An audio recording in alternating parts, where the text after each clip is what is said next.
collègues. Nous voyons dans le débat actuel autour de la SNCF, débat passionné, le signe du profond attachement des Françaises et des Français envers cette entreprise de service public qui participe réellement à leur quotidien. Cet attachement au service public ferroviaire français est fort et sincère, mais porteur aussi de contre-vérités qu'il convient de dissiper.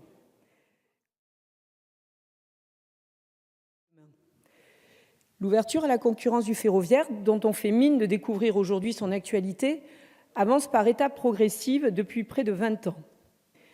Notre responsabilité est d'accompagner notre entreprise nationale vers cet objectif qui doit lui permettre de disposer de l'agilité nécessaire pour être la plus performante possible dans ce nouveau cadre d'ouverture à la concurrence du transport des voyageurs. Comme nous le montrent les exemples italiens, suédois ou allemands, l'ouverture à la concurrence est accompagnée d'un développement de l'offre, mais aussi de la demande, qui profite de l'enrichissement du nombre de dessertes, de la baisse des prix et de l'amélioration des installations et des services.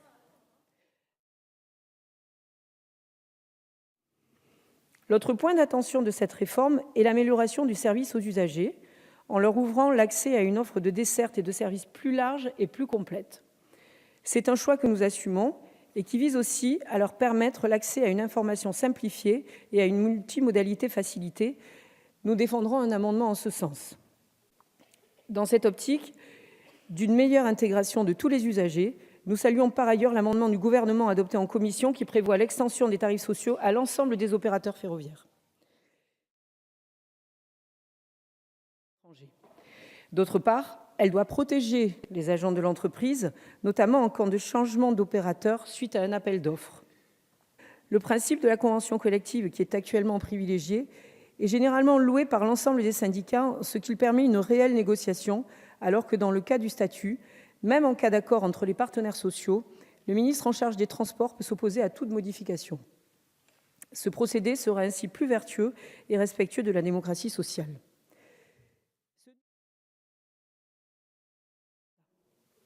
Enfin, ce n'est pas une loi sur la suppression des lignes de maillage territorial. Ces lignes, nécessaires à l'irrigation et donc à la vitalité de l'ensemble de notre territoire, ne sont pas menacées par ce projet de loi. Bien au contraire, elle prend en compte la situation de déficit de desserte de certains de nos territoires et tente d'y apporter des réponses nouvelles.